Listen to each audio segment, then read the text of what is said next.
So Tna Impact took place once again in London, England. The show starts with Robert Roode, the Glorified Jobbers, and Zema Ion coming to the ring. Roode says that he will eventually become a part owner of TNA and that business will be conducted the way that he wants. He says that Montel Porter is the one keeping him from that goal. Then Austin Aries comes out. As he walks to the ring, he tells Roode that he only did what he did last week because it benefits him. And he reminds Roode that he beat Porter only because of his assistance. Aries steps into the ring and says that he wants some of Roode's potential 10% ownership. But Roode tells Aries that that particular subject can be discussed once they win. Aries says that Roode can forget that. He tells Roode that he could never stomach being his subby and wants to split the 10% between them now. Then Robbie E. and Mr. Duh run their mouths about wanting a piece of Roode's potential gold.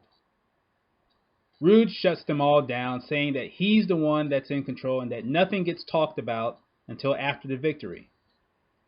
Aries says that he's the guy that elevates everyone and everything, and that's why he's on Dixieland's team. He says that there is no one else in TNA that Porter could get on his team that's on his level. Then Montel Porter and the American Wolves come to the ring. Porter tells Roode that he acknowledges the mistake that he made, allowing Aries to talk him into being the referee for their match. But he says that Aries will never get over on him again. Porter prepares to announce the fourth man on his team for the Lethal Lockdown match, but Dixie Carter comes to the ring. Dixie tells Porter that she doesn't care who he has secured for his team and that she will do what it takes to stay in charge. Porter asks her if she wants to know whom the fourth man is, but Dixie says that he could be a miracle man and she wouldn't care. He drops the nugget that this guy used to hold the gold and presses again to drop the name Dixie, and this time she bites at the bait and wants to know. Porter tells her that Jeff Hardy will be the fourth man, and Dixie loses it. She tells him that Hardy choosing to leave the company resulted in his being suspended, and that she will not change that. Porter says that not only will Hardy be in the Lethal Lockdown match, but he will be allowed to return to TNA after Porter's team wins. Dixie says that she'll die before any of that happens, and Porter mocks her accent, saying that if that's how she wants it, that's how it'll be. Roode gets in Porter's face and tells him that despite Hardy being involved, he'll have his 10% when the match is over. Porter slugs him and a brawl begins. The segment was solid, but it was interesting to see TNA acknowledge the Glorified Jobbers regaining the Tag Team Championship at the recent taping of the One Night Only pay-per-view Outbreak in Tokyo, Japan. Aries lost the X Division title to Seiya Sanada at the same event, yet Aries comes out with the belt. There was nothing that TNA could do about it as far as editing because Aries had to be a part of this segment. This Outbreak pay-per-view has the potential to cause booking continuity problems for future title programs. So then we have the 6-man elimination tag team match. The winning team will have the 1-man advantage at Lockdown for the Lethal Lockdown match. Robert Roode, Austin Aries, and Robbie E. versus Montel Porter and the American Wolves. Solid match. Later in the match, Roode, Aries, and Richards are left. Roode throws Richards out of the ring. Aries comes off the top rope with a sledge to him on the outside. He throws Richards back in the ring and Roode goes for the pin, but Richards kicks out. Roode makes the tag to Aries, grabs Richards' legs, and catapults him toward Aries, who throws a punch to Richards. Richards falls back on top of Roode's knees, and Aries slingshots himself over the top rope and nails him with a corkscrew splash. Aries goes for the pin, but Richards grabs the bottom rope. Aries tags in Roode, and they send Richards into the ropes. They both bend down, and Richards comes off the ropes and kicks Roode. Aries comes at him, but he sends Aries back into Roode, causing Roode to end up holding Aries in a front facelock. Richards delivers a drop kick to Rude, and that causes Rude to DDT Aries. Aries rolls out of the ring, and Richards comes from the corner and hits Rude with a running knee to the chest. Rude goes down, and Richards goes to the top rope. He howls and comes off the top rope with a double foot stomp, but Rude rolls out of the way. Rude picks Richards up and tries to execute the fireman's carry cutter, but Richards slips out and takes Rude into the ropes for an attempted roll-up. Rude holds onto the ropes and then charges Richards, but he takes Rude down and applies a single leg crab. However, Aries re-enters and slams Richards across the shoulder with a chair. Referee Earl Hebner calls for the bell, and Aries continues with repeated shots to Richards' shoulder. Edwards, Porter, and the other refs check on Richards, and Rude wants Senior to declare him the winner if Richards can't continue. After the commercial break, Richards is helped to the back, and Edwards wants to know from the Medi how wrecked his partner is. The Medi tells Edwards that he has significant damage and can't go, and Senior says that Richards has 60 minutes to recover in order to finish the match. Otherwise, Dixieland will have the one-man advantage by forfeit. And by the way, Austin Aries was disqualified for using the chair, leaving Rude and Richards as the two remaining participants left in the match. I can understand the drama that TNA wanted to create by stretching the angle as to whether Richards would continue or not after 1 hour, but that's just it. We knew he would continue. Why drag this out? They should have just had the match toward the end of the show, and then the drama of the injury to Richards would have been more effective from an immediate point of view rather than a prolonged one. So then we see Sam Shaw backstage. Shaw says that the Christie slap across his face was a work of art, specifically pointing out the effort that she put into it. He says that he will do something creative on his own accord in his upcoming match. So then we had Sam Shaw versus Eric Young. Shaw comes to the ring carrying a cup of tea and notices that Christy Hemme is not sitting in her usual seat. He places the tea down and goes into the ring. Then Mr. Anderson comes out. Anderson says that Shaw is the reason that Christy is not present and that he will announce for her. He sarcastically introduces Shaw and drops the new CB moniker that Shaw now has. Then Anderson introduces the man that will whip Shaw's ass, Eric Young. Short match. Okay, I guess, for the 2 minutes that it lasted. The match ends with Shaw throwing the cup of tea in Young's face outside the ring.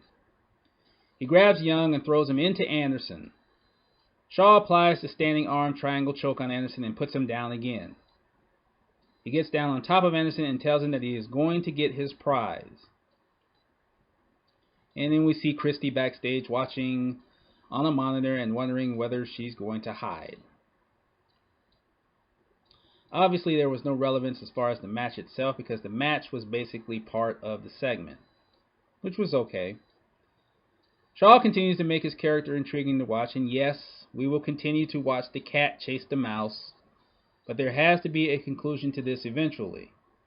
Either Shaw pursues Christy, captures her, and keeps her, or he loses the opportunity to have her for himself permanently.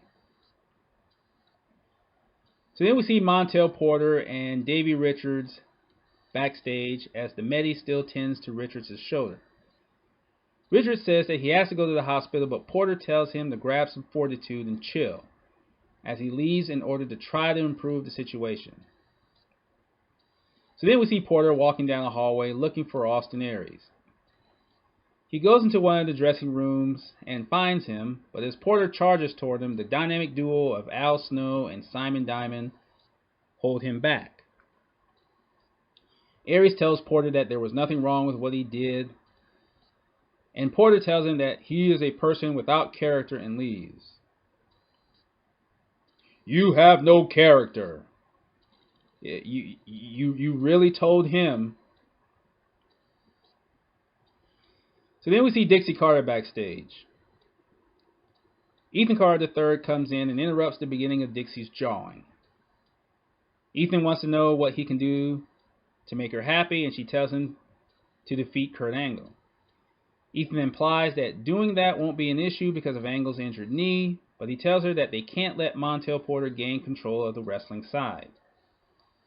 Dixie says that the effort that she has put into building the company won't be ruined by Porter's potential power take, and that Porter will regret putting his money behind TNA because she has a surprise for him.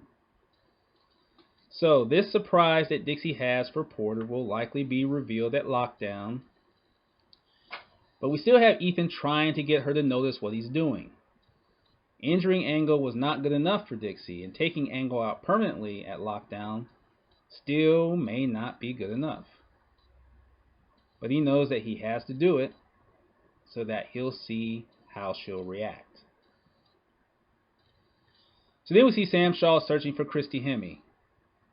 Shaw goes into the women's dressing room and looks in the restroom, but he doesn't find her. As he comes out, Velvet Sky appears in a bra with the bottom half of her wrestling gear and covers herself. Shaw wants to know where his prize is, and Velvet tells him that Christy is in the makeup room, so he leaves.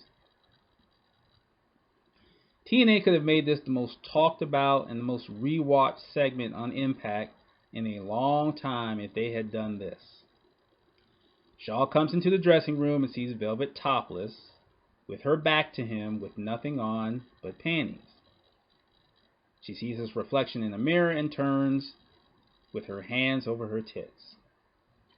Of course, Shaw would have paid zero attention to that visual, but it would have looked more credible than Velvet covering up what she already wears to the ring anyway, give or take a few inches of strategically placed material. So then we see Ethan Carter III come to the ring. Ethan says that Kurt Angle punching him in the face was something that shouldn't have happened because he's Dixie's nephew. He says that Angle will utilize the cage to win their match because he fears Ethan's leg bar submission. Ethan says that beating Sting catapulted him to being the symbol of professional wrestling, and that after Lockdown, he will be the face of wrestling that represents the United States. Then Kurt Angle comes out. Angle says that Ethan's anus is the only thing that can represent him. As Angle walks to the ring with a limp, he tells Ethan that they can go right now instead of waiting until Lockdown. Angle enters the ring, but Ethan bails and goes to the back. Angle exits the ring, and as he heads toward backstage, Ethan comes back out and knocks him down.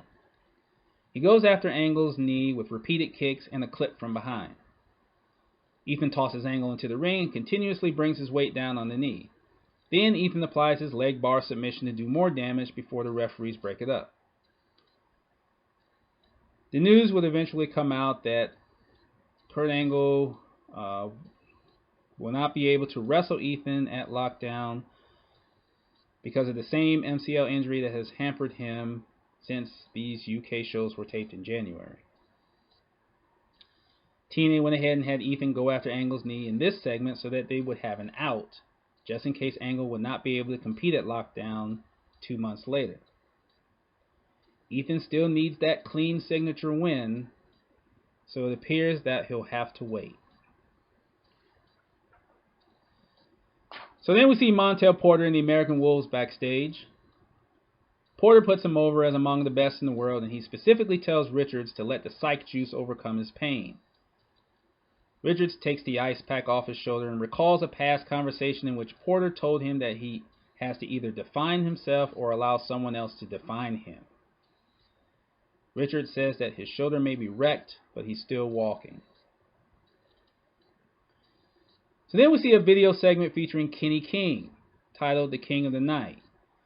King is in Las Vegas, clubbing, pulling chicks, riding in his limo, etc. I really liked this segment. It wasn't just about Kenny King returning to TNA, but the whole vibe of the video fit him so well. It just felt natural.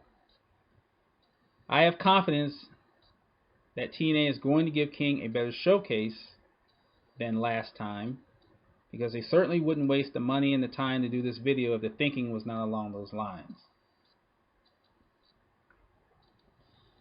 So then we had the 6-woman tag team match. Gail Kim, Lady Tapa, and Alpha Female, accompanied by Chris Sabin, versus Velvet Sky, Madison Rayne, and ODB.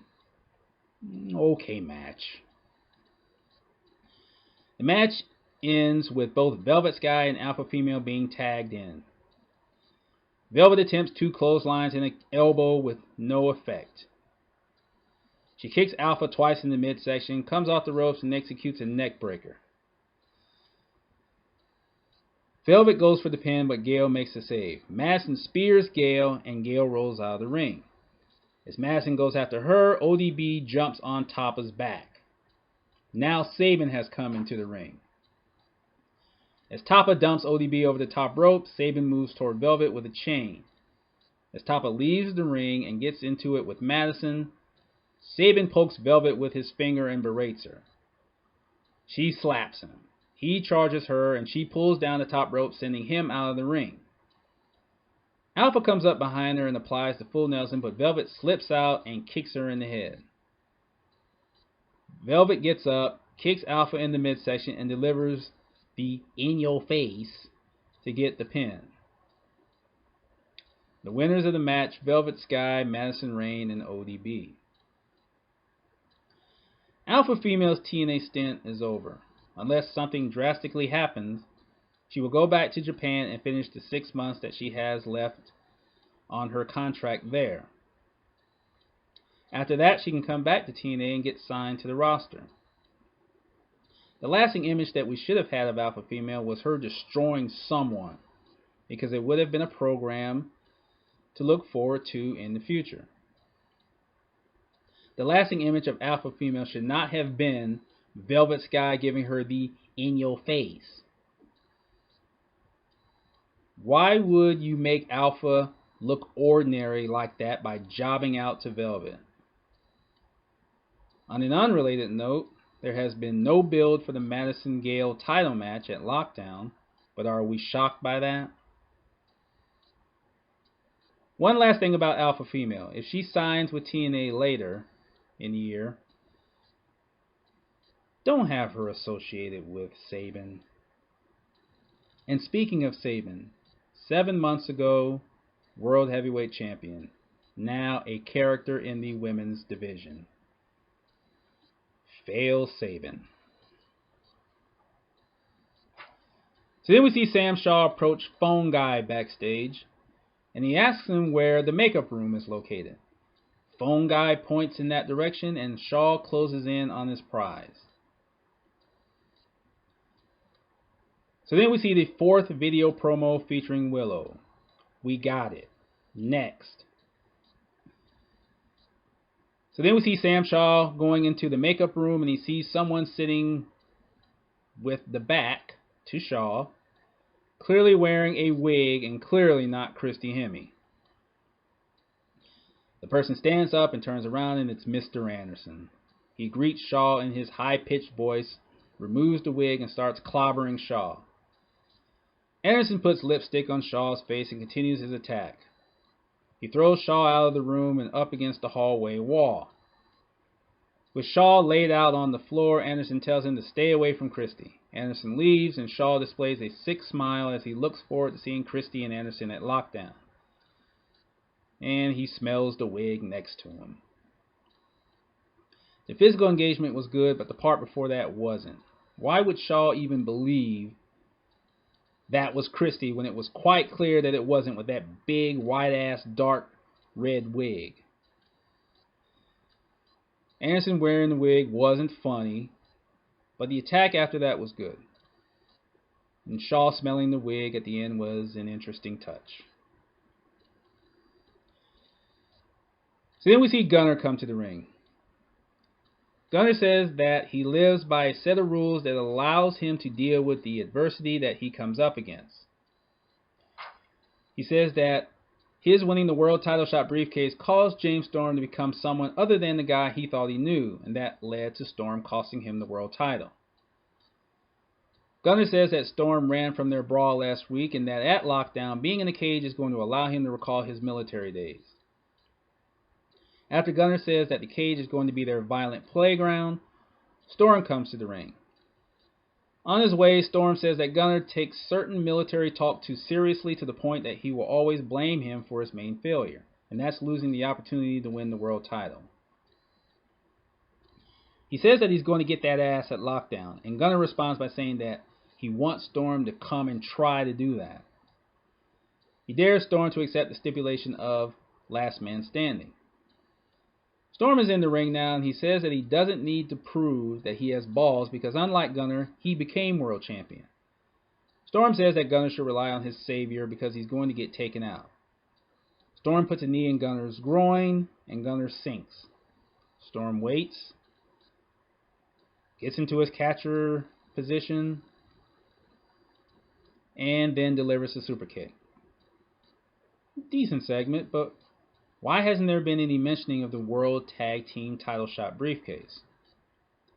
Does it belong to Storm because Gunner gave it to him, or does Gunner have an argument to make that it's still his?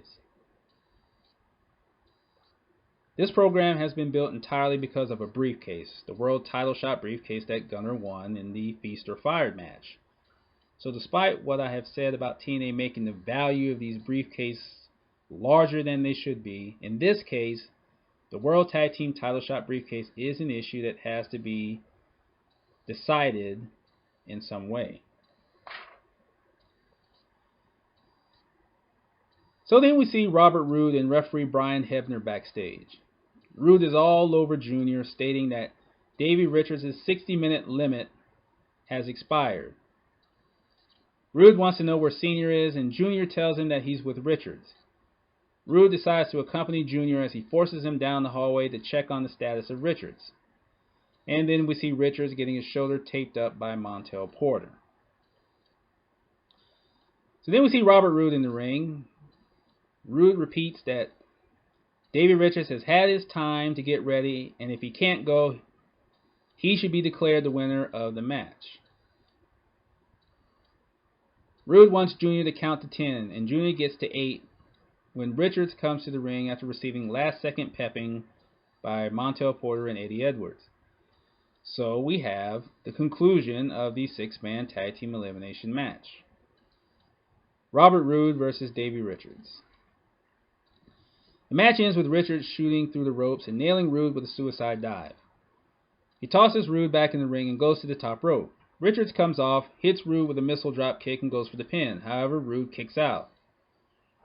Richards kicks Roode twice in the chest and goes for a third shot, but Roode ducks and picks Richards up for the fireman's carry cutter. Richards escapes and catches Roode with the tail end of a sunset flip. Roode kicks out of the pin attempt, but Richards grabs Roode's leg and locks in the single leg crab. Roode rolls over on his back and delivers repeated kicks to Richards' injured shoulder. Richards charges toward Roode in the corner, but Roode sidesteps him, and Richards' injured shoulder hits the ring post. Roode picks Richards up again and delivers the fireman's carry cutter this time. He follows that with the crossface and Richards submits. The winner of the match, Robert Roode. After the match, Roode stretches Richards' arm back, doing more damage to the shoulder. Montel Porter and Eddie Edwards run to the ring to help Richards, and Roode leaves. Dixieland now has the advantage at lockdown. So, what will Dixie's surprise be?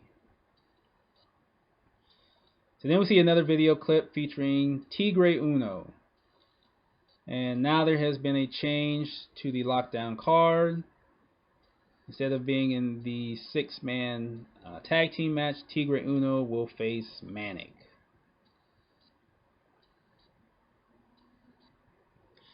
So then we see Dixie Carter and Magnus backstage. Magnus tells Dixie that he got the info via Ethan that she has a plan for Dixieland becoming victorious in the Lethal Lockdown match.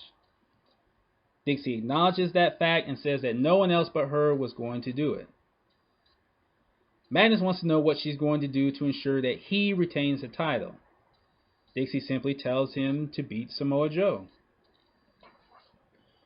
Once again, Magnus is presented as having to rely on Dixie to bail him out of title matches instead of being the strong, confident champion that he should be portrayed as.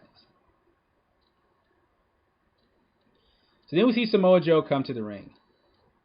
Joe says that if Magnus still has his balls attached, he'll come to the ring and face him in front of the British folk. So, Magnus comes to the ring. Magnus tells Joe that he shouldn't be thinking that he's afraid of him.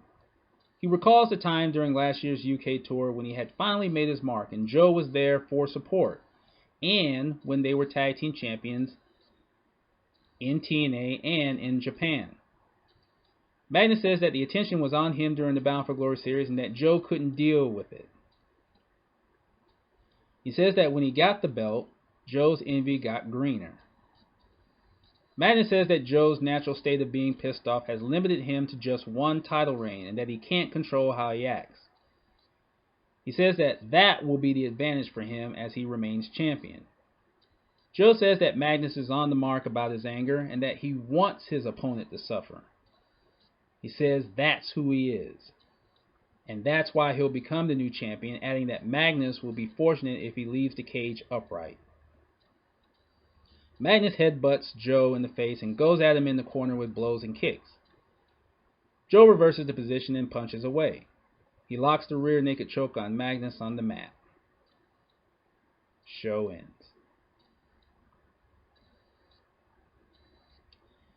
If Samoa Joe wins the title, he will never be portrayed as a weak champion because he's characterized to be someone who is anything but that. For Magnus, it can no longer be what it has been. This weak champion must become strong, and he can start becoming that if he beats Joe at Lockdown, with no help from Dixieland or anyone else. Not even minimal interference. If Magnus wins, he must win clean. The headline news at Lockdown will be whether Dixie loses her power, but it should be about whether Magnus gains his. I'm Tazmart 2002, and that was my Tna Impact Analysis for March 6, 2014. If you're listening to me on YouTube, please leave your comments below. Click the like or dislike button, and if you subscribe, I would really appreciate it. If you're listening to me on the Wrestling News Talk Facebook page, you can leave your comments below and click the like button if you like what I've been saying. If you have any questions or comments for me about TNA or wrestling in general, you can reach me on Twitter, Tazmart2002, that's Tazmark 2002. And if your comments exceed the 140, get at me with an email, Tazmart2002@gmail.com. And be sure to watch the TNA Impact review that I do with Chuck P. live every Sunday morning at 11 o'clock Eastern Time on Chuck P's YouTube channel. And if you can't watch us live, you can always watch the archives of all the TNA Impact reviews. And make sure that you check out Chuck P's YouTube channel in general. Decent show. Decent show. As we know, Lockdown is TNA's first actual pay-per-view of the year. And it's the first one of the so-called new era of TNA. Bound for Glory 2013 was a disappointing show. So TNA really has no choice but to improve from that. The anticipation for Lockdown is high. Not just for the short-term satisfaction of giving wrestling fans an entertaining show, but for the long-term importance of making fans feel that they can look forward to a high-quality pay-per-view every time. The emphasis on young wrestlers, the solid build, and the inclusion of international talent all comes down to what happens on March 9th. What happens at Lockdown won't determine how TNA's creative direction will affect its future. What happens after Lockdown will. I'm Tazmart 2002. Gone.